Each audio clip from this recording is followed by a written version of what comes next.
Op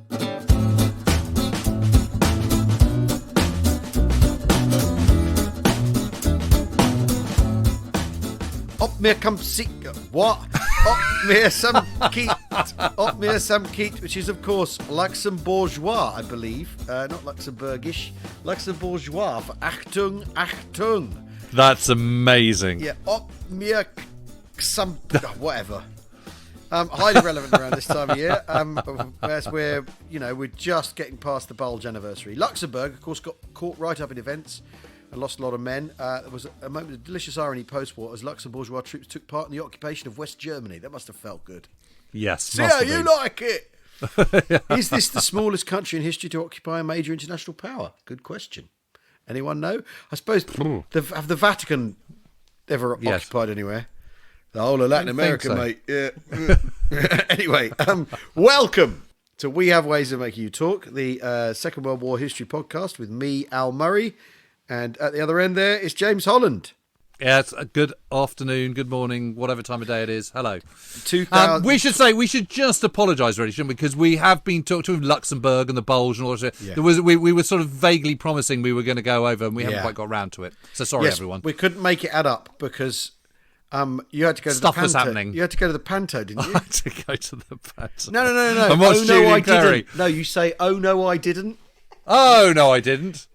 Oh, yes, you did, James. Do you know what? Oh, yes, I absolutely did. It was good, wasn't it? Was it good? It was good. It was good. Yeah, Julian Clary is very funny, and and what's his name? That lovely Gary Wilmot and that lovely Matt Baker. He was in it too.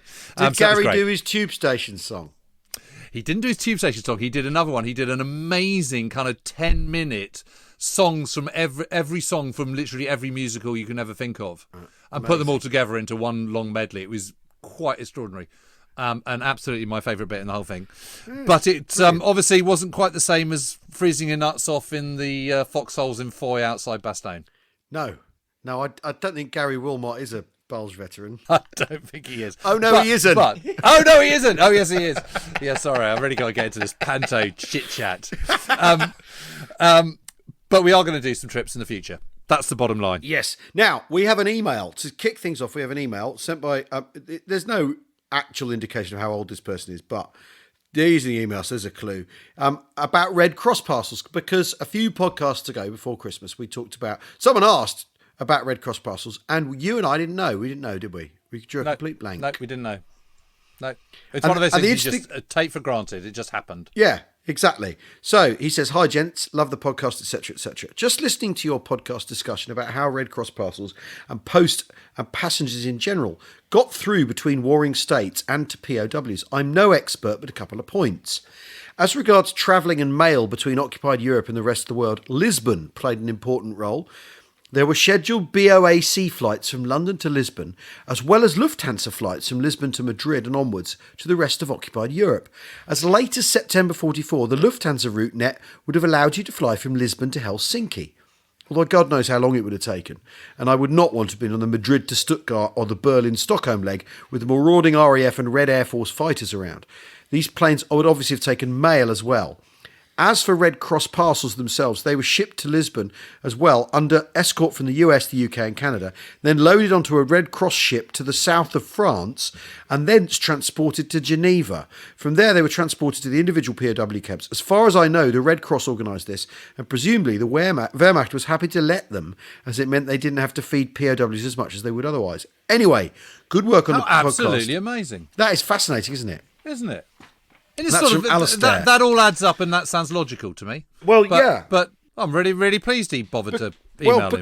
Because I mean, to bring it right up to the minute, I mean, we've just seen Iran shoot down an airliner, by accident, and you think, how actually do you, if you've got an airport, how do you end up shooting down airliners by accident? But what we're talking about here is, I mean, the idea that a BOAC flight would probably fly from Southampton, I suppose, to Lisbon, or Herne maybe. Bournemouth was another one. And maybe what we're actually talking about is a flying boat, like a Sunderland or something, but a disarmed one, or the civilian equivalent, and yet not being shot down and actually managing to. I mean, would it have a big IFF beacon on it saying, "For God's sake, I'm an airliner"?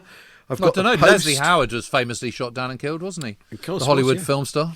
Yeah. And he was in a civvy. He was he in a military plane? I'm not sure. But anyway, he got caught out. And also, but by the same token, Lisbon is a hotbed of spies as well. It's absolutely crawling with espionage people. Yes, and is a way in and out of occupied Europe. Is it sort of entrepot for all sorts of stuff? So I mean, and of course that's what they're doing in Casablanca, is to get their exit visa out of Casablanca to Lisbon, from there to America. Yeah. That's fascinating. That's really fascinating. And Alistair, who sent us that, says, good work on the podcast. It keeps me entertained on my commute here in Berlin. Wow. So how about that? Go. That message brilliant. Smuggled out, obviously, via Lufthansa to Lisbon in the tip of someone's umbrella. Thank you, Alistair. Well, talking of airplanes and aircraft, you were reading Mark Mazower. Yeah. I've been reading all about Leonard Cheshire. Ah. The Leonard Cheshire VC, DSO and 2 bars DFC, later Lord Cheshire. Who set up... And what an amazing guy he was. I mean, I knew he was amazing, but I didn't realise how amazing he was. I mean, now, really... the story I know about him is he got overpaid, didn't he? And he sent back he sent back his... They'd overpaid him like £5. Happened... Yeah, he'd done sort of well over 50, 60, 70 combat missions. And so got promoted upstairs to a desk, became a group captain and station commander, and was just itching to get back into operational flying. So after Guy Gibson left, there was another guy was brought in and was promptly shot down over the Dortmund Ems canal. Yeah. And then...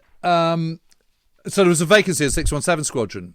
And he said, can I take it? And there was always this feeling that Ralph Cochrane, who was the head of 5 Group, wasn't going to get on with Cheshire. But actually, they hit it off really well. And Cochrane said, I'd love you to take over, but you're going to have to take a demotion down to Wing Commander. Yeah. And he'd been in the job, I don't know, a few months. And suddenly he got this bill through saying, we've been overpaying you. You need to cough up. Thank you very much. And he did, though, didn't he? He did, yeah. Because he's such a straight bat. Cheshire's the thing, isn't he? Well, this is incredible character, and before the war, he was had this rather sort of gilded childhood. He was the son of an Oxford don. They lived pretty comfortably. Packed off to private school, won a scholarship to Oxford. Sort of larked through life. He was good at sport, brilliant at tennis. Went to Germany just before the war, I think 1938 or something, and was a finalist in some tennis tournament, and only narrowly failed to beat the pro. And everything he touched, he was just really good at, and everyone loved him. And he had this huge ambition to be sort of rich and successful, and all the best suits and a Bentley and all the rest of it. And when it came to flying, he just thought, great. This is a total laugh, and a war's come, which means I can take flying to another level. What's not to like? I mean, he just thought the whole thing was just brilliant, really exciting, loved the camaraderie, didn't feel particularly scared. So I remember talking to Les Munro, who'd been on the Dams raid and then served under Cheshire later with 617 Squadron. And I remember him saying to me, Leonard Cheshire was the most exceptional man I've ever met, bar none. Right. And I remember then subsequently meeting another person who served on 617 Squadron in 1944, and he said exactly the same thing. And you just sit over. Because not a lot of people had that kind of thing to say about Guy Gibson, did they? No, and I think what's really exceptional about Guy Gibson is that he is clearly suffering from combat stress, big time. By the time he takes command of 617 Squadron, by the time he finishes on 106 Squadron in March 1943, he's absolutely screwed. I mean, he's a physical and mental wreck. And that's when Cochrane says, how do you fancy doing one last trip? And he kind of thinks, oh, my God. But he does it. And I think what's amazing about Gibson is Gibson just somehow digs into the very core of his being and drags himself into those Lancasters and does the Dams raid. And his leadership on the Dams raid is absolutely outstanding. I mean, he absolutely, in my humble opinion, deserves his Victoria Cross. Yeah. And he does it despite, being a wreck. And to do it so brilliantly and with so much courage, he's just extraordinary. And it is absolutely right that Gibson is, feted and lauded for what he did. But he is, but as a natural leader, he's from a completely different bag to utterly different approach. Yeah, because with Cheshire, it just comes very, very easily. Yeah. But 617 Squadron after the Dams raid is basically a squadron without a purpose. A purpose completely. Yeah. And they scrabble around trying to find sort of targets and things to do. So, like you said, the Dortmund Ends Canal, they try and breach a canal, don't they? It all goes horribly wrong. It all goes horribly wrong. And then eventually they sort of gravitate towards a proper role, and the new weapons come along. So this is all down to Cheshire. So what Cheshire says, okay, well, I think the Pathfinders, which are in 8 group bomber command and are, they have they're their own unit, and what they do is marking. And what Cheshire says is, I think there is a different way of marking, which is going in low first and having this different type of marking system. And then your bomber force follows very quickly thereafter.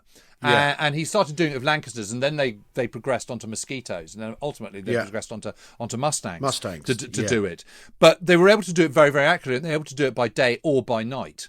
And Donald Bennett, who was the founder of one of the guys, the founding commander of the Pathfinders and the Air Officer commanding of 8 Group, was very sort of sniffy about Cheshire, and very sniffy that they were just the kind of the golden boys, and you should really let the proper guys who know what they're doing rather than these show ponies.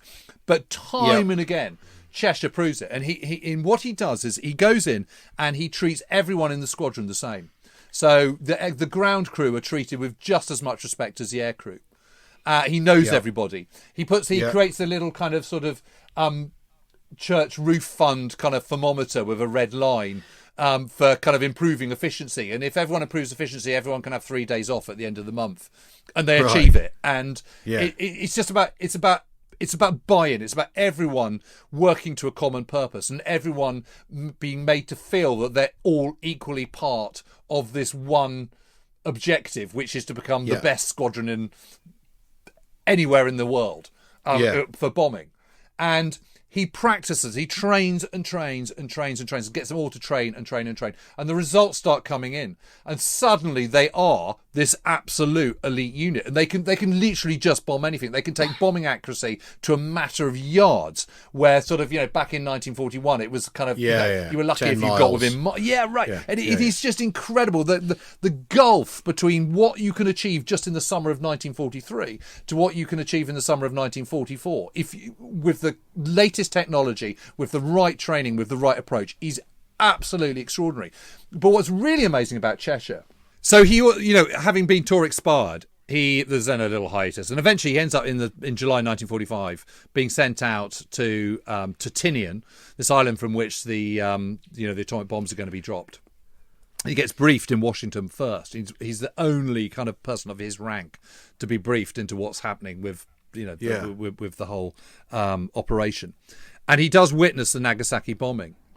And at the end of the war... Although not quite, because this plane doesn't make the rendezvous, so they don't meet up with the bombing aircraft, do they? So they see the flash. They see the flash, they see the mushroom cloud. But they're not... They never meet, do they? No. Because that's one of the strange things. There isn't a bomber stream on this. They're toddling off on their own. No, exactly that. And they go back to Tinian. There's lots of chat about it and all the rest of it. And they kind of know the war's almost over. And but anyway, by the end of the war, he is literally one of the most famous people in Britain. He's got the Bentley. He's got the Savile Row suits. He's incredibly he's incredibly famous. He's the most decorated airman we have, I think. And he's a household name. Everyone wants a piece of him. He's achieved everything he wants. But it all starts to become a bit joyless. He's also married a kind of ex-Hollywood silent star movie. And that's not going terribly well either. And his life becomes a little bit empty, and he starts doing lots of journalism, and he also starts feeling kind of increasingly outraged by what's happening to these returning servicemen, and that the promised land yet again isn't quite happening. So he tries to set up this kind of sort of utopia where ex-servicemen can all help each other and work and live and be fulfilled and all the rest of it. And it just bombs horrifically. And within a couple of years, his kind of marriage is over. He's got no money left. He's got huge debts. He's got absolutely nothing but the skeleton of a house near Petersfield in Hampshire. And you know, his reputation is smashed. And he's starting to really question everything that he's done. And having been this incredible agnostic, an imperialist, and an incredibly ruthless, gung-ho bomber leader, suddenly his whole world has been turned upside down. And then he gets asked to take in a guy called Arthur Dykes. And Arthur Dykes is in the local hospital, and he's dying of cancer. He's only aged 50. And Dykes doesn't want to die alone, and the hospital doesn't want him there because they need to free up a bed, and this is pre-NHS. So Cheshire takes him back to this huge empty house called Le Court, which he's bought, and which is just a shell, and nurses him until his dying days. And that's where Leonard Cheshire Holmes come from. That's where it comes from. And you know, Dykes dies, and it's kind of, okay, so now what do I do? You know, I've got nothing. I've got massive debts. The guy I was looking after has died. And shows incredible humility looking after him. I mean, tending to his every care and being his personal nurse. And from that, suddenly donations start coming in. By the end of the year, he's got 8 people living there. By the following year, he's got 30. And out of that comes Leonard Cheshire Holmes and Leonard Cheshire Disability. And he devotes the rest of his life to caring for the disabled and for conflict resolution. And he turns into he becomes a Catholic. He becomes sort of, you know, finds God, and becomes this kind of sort of modern day saint, marries Sue Ryder, and eventually is ennobled. Yeah. And it's just the most amazing story. And I just knew the bare bones about it. And I've just found the whole thing absolutely fascinating. Crikey. Yeah, what a guy. What a guy. What a guy. What a story. Yeah, amazing. Well, we need to take a short break now. I think we do. Yeah, back in a minute.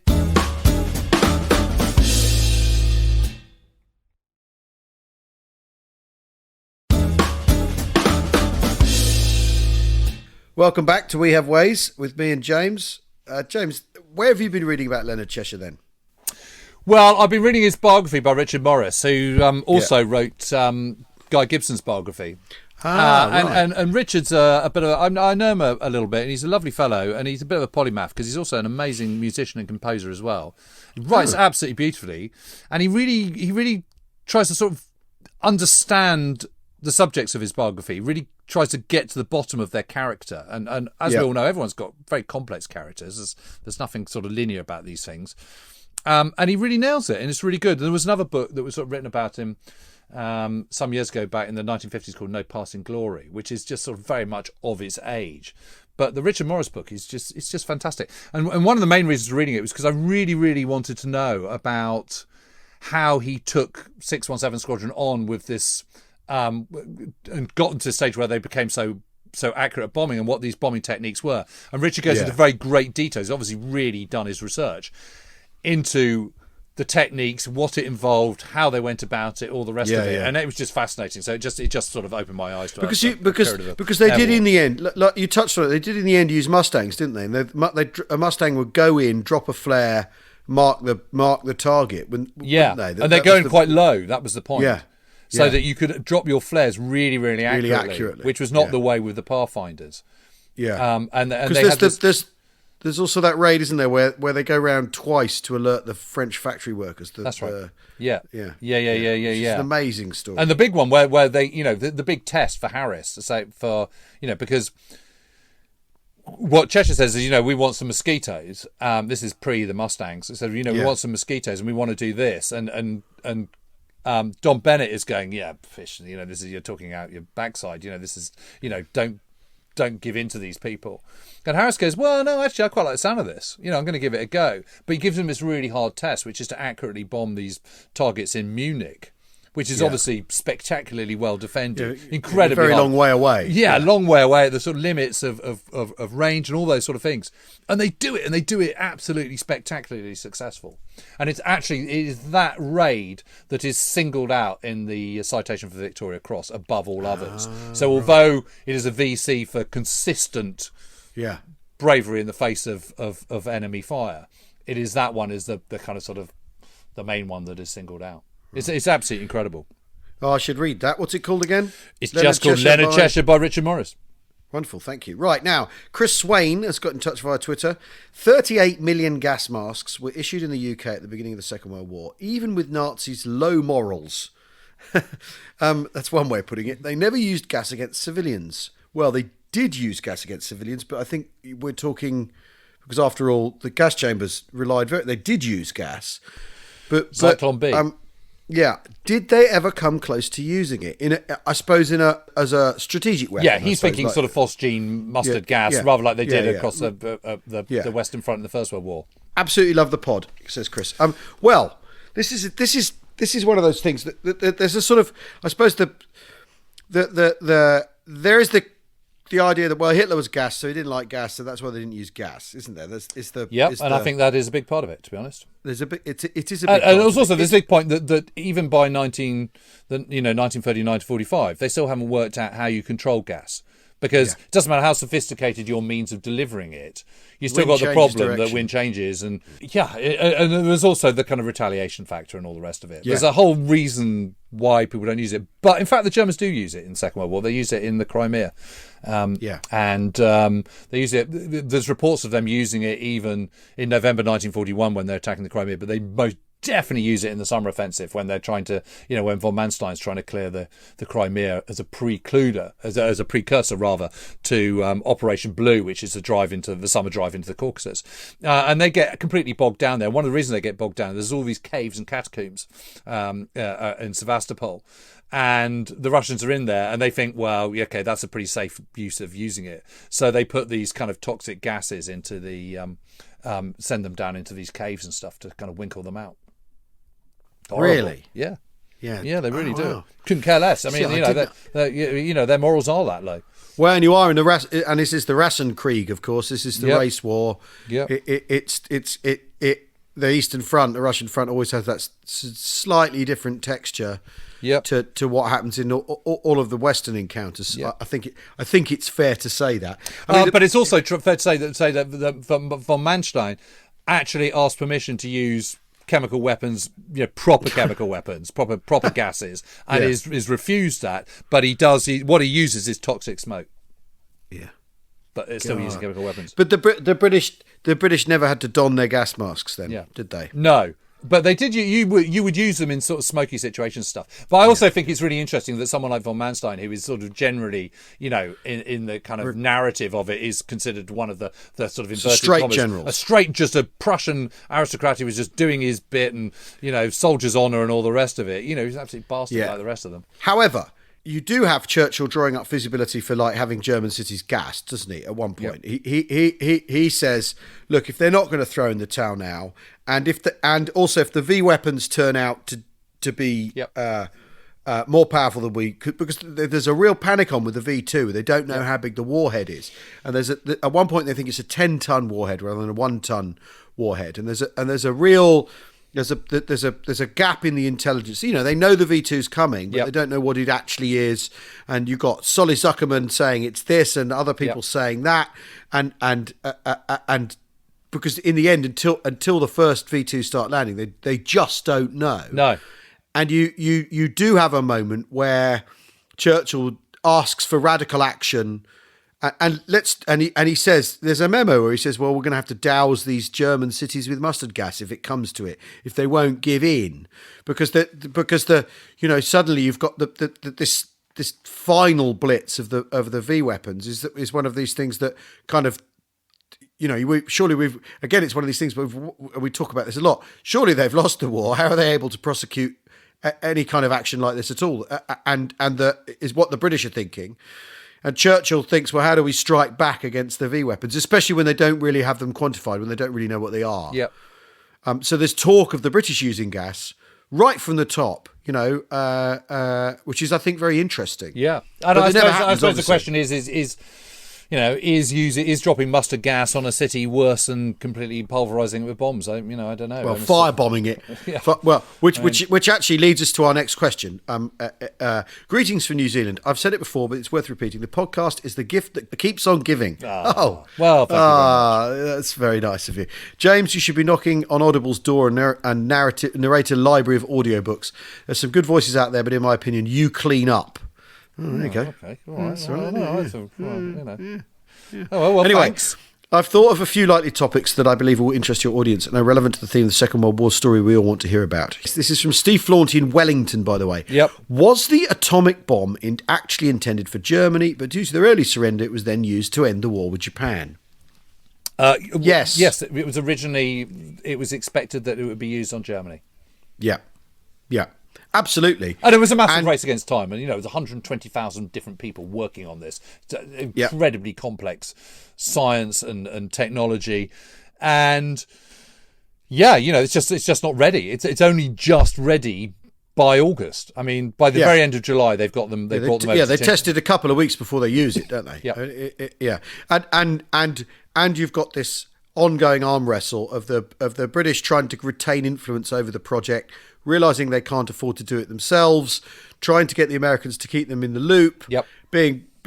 Handing people joining the Manhattan Project, and tube alloys, it's known as. Yeah, that's right. It's the code name, and it being and the British basically being elbowed out very, very, very gradually. Yep. Roosevelt losing interest in any British involvement. Truman then sealing the deal. Yes. Because they're looking to the post-war, aren't they? Yeah.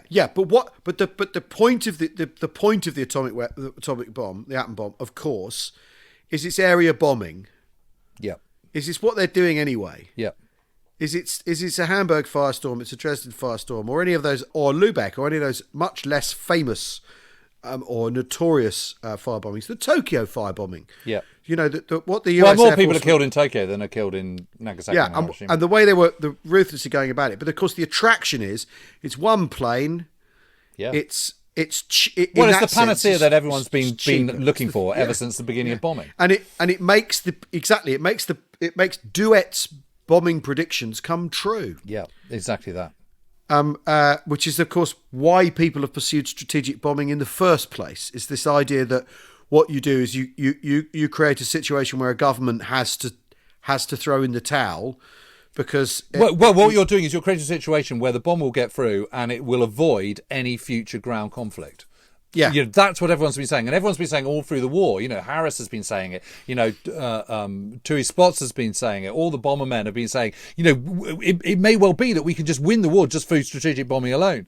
And everyone's sort of going, maybe not. And as the war progresses, that reality seems to become more and more distant. Then suddenly it comes back to the fore again with the arrival of atomic weapons.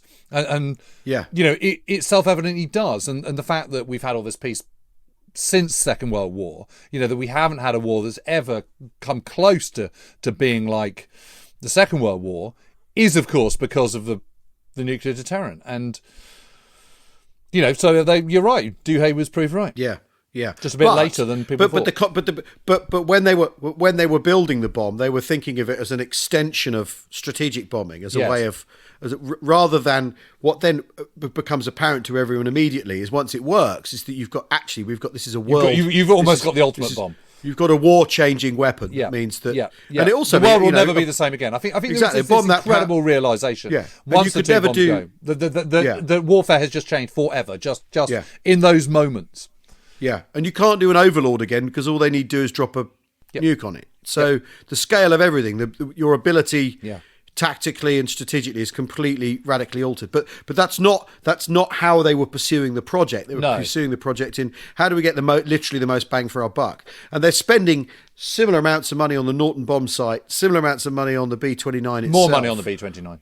Yeah. The B-29 project is more expensive than the Manhattan project. Yeah. Now, I read Quartered Safe Out Here as one of our 12 Christmas readings. Yes. And George MacDonald Fraser is such a great book. Yeah, and it is such a good book. The bit I read was a sort of action sequence and then his reflections on it. But he reflects on an awful lot of the... and the guy in New Zealand might disagree, but I thought you read that absolutely fantastically, I've got to say. I thought it was really good. It's well written. What can I say? Anyway, George MacDonald Fraser, he says they'd have never dropped it on the Germans. Because he does... The book opens with him saying, thank God they dropped the atom bomb. And ask any one of my contemporaries, ask the men of the Forgotten Army, ask the men who were fighting the Japanese. The Japanese weren't giving up. This made them give up. Thank God. And he's like, thank God for the atom bomb. But he says they wouldn't have dropped it on the Germans. They were happy to drop it on Japanese people because in the end, it was a race. There was the racial contingent to the component to the war in the East, in the Far East. And he says and Donald Fraser gets into this whole thing of, like it or not, everyone's racist. And he says, when you get he says, when you get a disaster in a foreign country and it gets less coverage, that's because in the end, white people matter more to white people than people in faraway countries who aren't the same colour as them. And he says, so he really gets into this thing. He really says they wouldn't have dropped it on the Germans. The fact they dropped it on the Japanese. And I think that's quite challenging. And a lot of the attitudes in that book now, and he wrote it during the first Gulf War, so there's a lot of stuff where he goes, the lad in Iraq last year, experienced the same. Did he? Did he write it as late as that? Did he? Yeah, he did. Yeah, and he writes about the satisfaction. And there's some really interesting stuff about killing in it. He writes about the satisfaction. No, there's bits of it which are quite uncomfortable, aren't they? Yeah, he talks about the satisfaction of taking a man down and shooting someone, and the feeling of pausing. And he says, those boys in Iraq, they'll be thinking the same thing, because that's when he wrote it. I hadn't appreciated that. Oh yeah, there's a whole bit where he says, when people say how many, did you ever kill anyone? And he says, well, this is how it feels, or how it felt for me, and anyone who's done this knows this is how it can feel. And the best thing to do is always say, why do you want to know?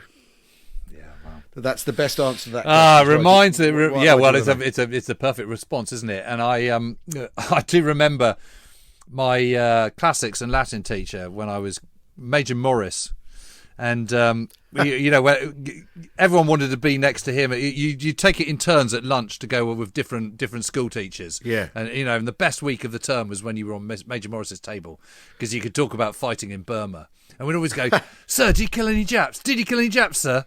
And he'd always go, "Don't be such babies," and just dismiss it out of hand. It's just so funny. But a tangent to this. So you were talking about Cheshire going out to watch the. I met a guy called Frank Ledwidge a while ago, who's an air power expert. Right. I met him at a friend's funeral, and we got talking, and he listened to the podcast. Right. And he told me this thing about a secret squadron of Lancasters.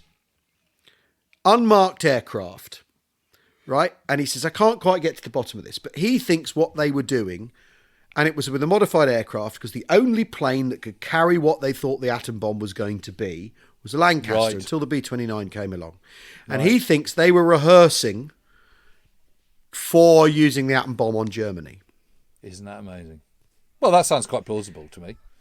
Like, I can't remember where it was, but it was like one of those completely super top secret airfields, unmarked aircraft, only half a dozen or something, and just flying endless drills and stuff. Wow. And he says, because and to bring it back to the original question, they were building it to use. They were building it to use as a strategic air weapon. Yeah, they absolutely were. On whoever came up first. You're not gonna waste all that time and money and effort on something that you're not intending to use. You're just not. Yeah. I mean, they did threaten the Japanese before. I mean, they said, you need to give up, or else we will really, we will rain down incredible levels of destruction on you. Yeah. And the Japanese thought that they meant, they'd invade or something. Yeah. Or more of the Tokyo style firebombing. So they endured that. Well, anyway. Well, that's it for today. We've ranged from Luxembourg to the island of Tinian. I hope you all had your passports with you. Please do get in touch, either by using Twitter on the hashtag #WeHaveWays, or for the ancient and venerated, we have Ways podcast @gmail.com. We have Ways podcast, as one word, @gmail.com. See you later. Yeah, cheerio.